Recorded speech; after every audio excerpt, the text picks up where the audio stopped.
मैं शेर के साथ अपनी बात को जिंदगी देने की कोशिश करता हूँ कि शोला भी तेरे सामने गुलजार बनेगा जिस दिन तू अपने कायद का वफादार बनेगा। शोला भी तेरे सामने गुलजार बनेगा जिस दिन तू अपने कायद का वफादार बनेगा। और चलाकर बैठ जा, ये कश्ती अय्यूबी है, तूफान भी तेरे सामने पतवार बनेगा, तूफान भी तेरे सामने पतवार बनेगा। दोस्तों, बहुत सारी बातें की जा रही है, आइए 5 मिनट के लिए 5 मिनट जो बादल साहब ने कहा है इसी में मैं अपनी गुफ्तगू को समेटने की कोशिश करता हूँ। हम सब जानते हैं कि देश की आजादी के बाद में इस देश के अंदर एक कानून बना, एक संविधान बना था और देश के कानून ने कहा था अब रानी के पेट से राजा पैदा नहीं होगा, अब वोटिंग मशीन से राजा पैदा होगा, अब वोटों से राजा बनेगा। जिसके वोट ज्यादा होंगे उसके एमएलए ज्यादा जीतेंगे और जिसके एमएलए ज्यादा होंगे उसका मुख्यमंत्री बन जाएगा। कहीं हिंदू मुसलमान की बात नहीं थी, लेकिन 4 साल 11 महीने कोई हिंदू मुसलमान की बात नहीं करता। लेकिन जब 1 महीना चुनाव का रह जाता है तो बेईमान निकल के आते हैं, हिंदू को मुसलमान से लड़ाते हैं, गीता को कुरान से लड़ाते हैं, मंदिर को मस्जिद से लड़ाते हैं। याद रखो मेरे हिंदू मुस्लिम भाइयों, आज की लड़ाई सियासत के मैदान में, राजनीति के मैदान में हिंदू मुसलमान की लड़ाई नहीं होती, अपने हक की लड़ाई होती है, अधिकार की लड़ाई होती है। अगर हिंदू मुसलमान की लड़ाई होती, मायावती जी हिंदू है, अखिलेश यादव जी हिंदू है, राहुल गांधी जी हिंदू है, मोदी जी हिंदू है, योगी जी हिंदू है, सारे के सारे अगर हिंदू भाई बहन है तो बताओ ईमानदारी से, राहुल गांधी मायावती जी को नेता मानने को तैयार नहीं है, मायावती जी अखिलेश यादव जी को नेता मानने को तैयार नहीं है, राहुल गांधी मोदी जी को नेता मानने को तैयार नहीं है, मोदी जी राहुल गांधी जी को नेता मानने को तैयार नहीं है। बताओ मेरे भाई, जब सारे के सारे एक हैं, जब अपने में एक दूसरे को नेता मानने को तैयार नहीं है तो उठो, ऐलान करो कि जब तुम एक दूसरे को नेता मानने को तैयार नहीं हो तो अब हम भी तुम्हें नेता मानने को तैयार नहीं है। ऐलान तुम्हें करना है, फैसला तुम्हारे हाथ में है। हिंदू मुसलमान की लड़ाई नहीं है, जहन को साफ कर लो, अपना दिमाग साफ कर लो, जो दिमाग में कचरा घुसा है इसको निकाल कर फेंको। अगर हिंदू मुसलमान की लड़ाई होती तो याद करो कांग्रेस के साथ में हमारा भाई गुलाम नबी आजाद ना होता। अगर हिंदू मुसलमान की लड़ाई होती तो समाजवादी अखिलेश यादव जी के साथ में हमारा भाई आजम खान ना होता। अगर हिंदू मुसलमान की लड़ाई होती तो मायावती जी के साथ में मेरा भाई शमसुद्दीन राइन ना होता। अगर हिंदू मुसलमान की लड़ाई होती तो योगी जी के साथ में रानी शाहजाद अंसारी ना होता। अगर हिंदू मुसलमान की लड़ाई होती तो मोदी जी के साथ में सैयद शाहनवाज मुख्तार अब्बास न होते। अगर हिंदू मुसलमान की लड़ाई होती तो पीस पार्टी के साथ में केशव देव मौर्य न होता। हिंदू मुसलमान की लड़ाई नहीं है, अपने अधिकारों की लड़ाई है। आओ ऐलान करो इसी बलरामपुर की जमीन से सिहारात का मंजर बदलने वाला है, सिहारात का मंजर बदलने वाला है। शहर करीब है, सूरज निकलने वाला है। अब तलक तूने जिसे जकड़ के रखा था जंजीरों में, वही मेरा पैर तेरा सर कुचलने वाला है। ऐलान तुम्हें करना पड़ेगा, मैदान तुमको सजाना पड़ेगा। और जो लोग ये कहते हैं कि मुसलमान अभी बहुत कमजोर है, मुसलमान अभी बहुत पीछे है, मुसलमान क्या कर सकता है, इसके बस की कुछ नहीं है, आप बताओ। अरे आप 313 के मानने वाले हो, जब 313 मुत्तहिद होकर मैदान बदर में खड़े थे तो हजारों को हराने का काम किया था। आज तो 35 करोड़ हो, मैदान में निकल जाओ, मैदान तुम्हारे कब्जे में आ जाएगा, मैदान के तुम बानी हो जाओगे, मैदान के तुम मालिक हो जाओगे। और जो बेईमान ये कहे कि मुसलमान बहुत पीछे है, मुसलमान बहुत कमजोर है, मुसलमान अपने दम पे कुछ नहीं कर सकता, उसको बताओ कि देश की आजादी के लिए अगर 1.5 गज की धोती लपेटकर महात्मा गांधी कुर्बानी दे रहे थे तो उनके साथ में मौलाना अबुल कलाम आजाद भी कुर्बानी दे रहे थे। इसी देश में अगर शहीद भगत सिंह कुर्बानी दे रहे थे तो अशफाकुल्लाह खान भी कुर्बानी दे रहे थे। इसी देश के अंदर हम कदम से कदम मिला के चल रहे हैं, देश की तरक्की के लिए, देश की आजादी के लिए, देश के विकास के लिए। आप याद करो, अगर तुमने कपिल देव को दिया था तो हमने मोहम्मद अजुद्दीन को दिया था, अगर तुमने जलवा श्रीनाथ को दिया था तो हमने जहीर खान को दिया था। आज भी अगर तुमने इसी देश के अंदर अगर भुवनेश्वर कुमार को दिया था तो हमने मोहम्मद शमी को देने का काम किया है। किसी मैदान में पीछे नहीं है, किसी क्षेत्र में पीछे नहीं है, किसी फील्ड में पीछे नहीं है। आप याद करो, इसी देश के अंदर अगर तुमने लता मंगेशकर को दिया था तो हमने शमशाद बेगम को दिया था, अगर तुमने किशोर कुमार को दिया था हमने मोहम्मद अजीज को दिया था, अगर तुमने मुकेश को दिया था हमने अंबर को दिया था, अगर तुमने आशा भोसले को दिया था हमने शमशाद बेगम को दिया था। अरे मोहम्मद रफी के ऐसा पैदा नहीं हुआ हिंदुस्तान के अंदर। हमने आजादी दिलवाई थी, हमने देश को आजाद कराने के लिए अपनी जानों का नजराना पेश किया था।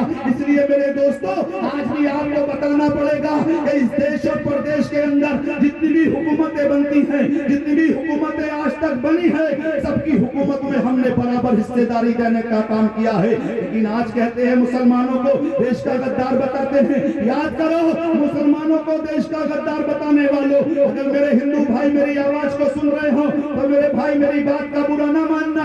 रईस कुरैशी खड़ा हुआ है, ऐसे मुसलमानों की बात नहीं कर रहा है। अरे देश की आजादी के बाद में हमने मुसलमानों की बात नहीं की थी। याद करो वो दिन हमारी कौम का एक बेटा जिसको पूरी दुनिया मिस्टर मोहम्मद अली जिन्ना के नाम से जानती है, वो पाकिस्तान बना के भाग रहा था और उसने कहा था, आओ मुसलमानों, हमने तुम्हारे लिए पाकिस्तान ले लिया है। लेकिन उस वक्त के मेरे आबाओ अजदाद ने दिल्ली की जामा मस्जिद पर खड़े होकर कहा था, अरे जिन्ना, जब तुझे तेरा पाकिस्तान मुबारक, हिंदुस्तान हमारा है, हम हिंदुस्तान में रहने का काम करेंगे।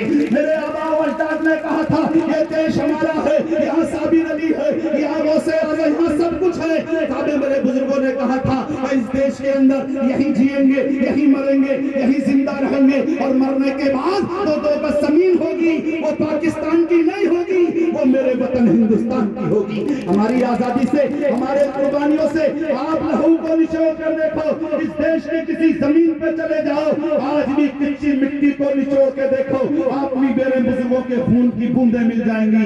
इस देश को आजाद कराने के लिए हमने अपनी जानों का नजराना पेश करने का काम किया था। लेकिन आज जो कुछ लोग कहते हैं कि मुसलमानों पे भरोसा नहीं कर रहे, मुसलमानों को गद्दार बताते हैं, अरे मेरे दोस्तों याद रखना, इस देश का मुसलमान कुछ भी हो सकता है मगर वतन का गद्दार नहीं हो सकता, देश का गद्दार नहीं हो सकता। हम तो जान देने वाले हैं, हमने वतन को सजाने का काम किया था। लेकिन वो दौर और था मेरे दोस्तों, वो दौर वो था जब मस्जिद से निकल के आप मैदान में जाते थे तो या तो मैदान में जाने के बाद या तो मैदान के गाजी बनते थे या तो मैदान के शहीद कहलाते थे। मैदान में जाते थे मस्जिद से निकलकर, कहीं ताजमहल बना रहे थे, कहीं लाल किला बना रहे थे, कहीं कुतुब मीनार बना रहे थे, कहीं जामा मस्जिद बना रहे थे। ये जामा मस्जिद का मालिक, ये लाल किले का मालिक, ये जामा मस्जिद, लाल किले, ताजमहल का मालिक आज भीख का कटोरा लेकर हाथ में भीख मांग रहा है। किसी के दरवाजे से भीख नहीं मिल रही, कोई इंसाफ देने को तैयार नहीं है। क्यों देने को तैयार नहीं है? क्योंकि मेरे आका नामदार सरवरे कायनात ताजदार दो आलम सल्लल्लाहु अलैहि वसल्लम ने इरशाद फरमाया कि मांगने वाले से देने वाला हाथ अफजल हुआ करता है। हमने अपने वोट देकर अखिलेश यादव के हाथ को अफजल बना दिया, हमने अपने वोट देकर मायावती जी के हाथ को अफजल बना दिया, हमने अपने वोट देकर कांग्रेस के हाथ को अफजल बना दिया। आज रब ने मौका दिया है, जो ये कहते हैं ये क्या कर पाएगा डॉक्टर अयूब अकेला चला है, ये क्या कर पाएगा? अकेला चना भी कहीं भाड़ फोड़ सकता है? उनको बताओ ये अकेला चना कहीं भाड़ नहीं फोड़ सकता, लेकिन उसी भाड़ में तबीयत से उछल जाए तो भड़बूजे की आंख जरूर फोड़ सकता है।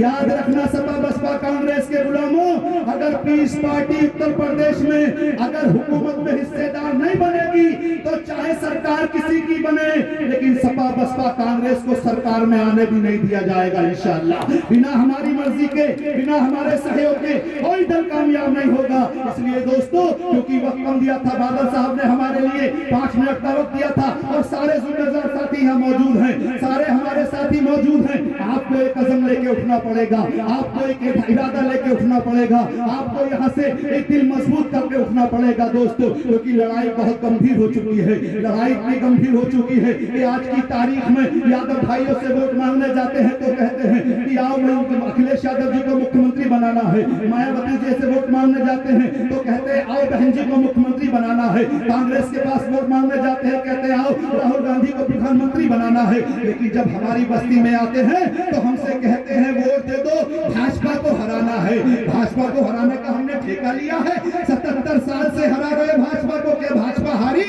जब भाजपा को हराते थे 1 सीट आती थी, 10 साल हराए तो 2 सीटें हो गई। आज हराते हराते हराते हराते 75 साल में आज भाजपा पूरे प्रदेश में है, पूरे देश में है। अरे कौन हारेगा, कौन जीतेगा? इसको छोड़ो, मैदान में निकलो। अब हार में जिताने के लिए नहीं, अपने आप को जिताने दिखाने के लिए मैदान में निकलो, अपने आप को बताने के लिए मैदान में निकलो। इसलिए मेरे दोस्तों, आपको मैदान की दावत सारे लोगों ने दी थी। मैं मुबारकबाद देता हूँ इस जिला बलरामपुर के जिला अध्यक्ष भाई समीर खान साहब को, इस विधानसभा अध्यक्ष हमारे भाई हिलाल अंसारी साहब को, युवा के नगर अध्यक्ष भाई जावेद अंसारी साहब को, इस नगर के नगर अध्यक्ष भाई मुन्नू खान साहब को, और जितने भी लोगों ने यहाँ पे हमारा साथ दिया, सहयोग दिया पीस पार्टी में, खुसूसन अब्दुल कादिर आजाद साहब को, सारे लोगों का शुक्रिया। जिनका नाम भूल गया हो उनका भी शुक्रिया। इसलिए दोस्तों, आपसे एक वादा करके हम आपसे रुखसत होना चाहते हैं। ईमानदारी से बताओ, ये सारे लोग आज आपसे सामने बोल के गए हैं, मौलवियात भी बोली है, आलिम भी बोले हैं, मौलाना शफीक साहब भी बोले हैं, अफरोज बादल साहब भी बात कर रहे हैं। ईमानदारी से बताओ, जो काम करने के लिए ये दीवाने अपने घरों को छोड़ के निकले हैं, ये दीवाने सर पे कफन बांध के निकले हैं, और इस सर पे कफन बांधने वाले दीवानों का हौसला आपने बढ़ाया है। आपका ये जम्मे गफीर बता दिया है कि न हम दम से निकलेगा, न हम नशी से निकलेगा, हमारे पैर का कांटा हमी से निकलेगा। और बलरामपुर में ये आपके सरों का सैलाब बता रहा है कि जीत का पैगाम इंशाअल्लाह यहीं से निकलेगा, यहीं से निकलेगा। इसलिए मेरे दोस्तों, आपने एक वादा हम लोगों का हौसला बढ़ाने का काम किया। ईमानदारी से हमारे कायदे मोहतरम, हम सबके सियासी इमाम डॉक्टर अयूब सर्जन साहब हमारे बीच तशरीफ ला चुके हैं, और लगभग मेरी बात मुकम्मल हो चुकी है। आप सारे साथी गवाह हैं कि जितने लोगों ने आपके बीच में जाकर पीस पार्टी के पैगाम को दिया, और जो काम पीस पार्टी डॉक्टर अयूब साहब की क़यादत में कर रही है, ये काम होना चाहिए नहीं होना चाहिए? अगर होना चाहिए तो दोनों हाथ ऊपर उठा के बताइए कि ये काम होना चाहिए, होना चाहिए। सब तैयारी करेंगे इंशाअल्लाह। बहुत बहुत शुक्रिया। मैं इस शेर के साथ आपसे रुखसत होना चाहता हूँ। एक वादा आपने हम लोगों से किया, आपने हाथ उठाकर हमारे हौसले को बढ़ाने का काम किया। एक वादा आपका ये बेटा, आपका ये भाई रईस कुरैशी आपसे इजाजत लेना चाहता है इस शेर के साथ में कि राहे दुश्वार से जो गुजरो तो खबर कर देना, राहे दुश्वार से जो गुजरो तो खबर कर देना, गम के दरिया में जो उतरो तो खबर कर देना, हम चले आएंगे कौमे मोहब्बत ठहरी, कभी टूट के बिखरो तो खबर कर देना। बहुत बहुत शुक्रिया।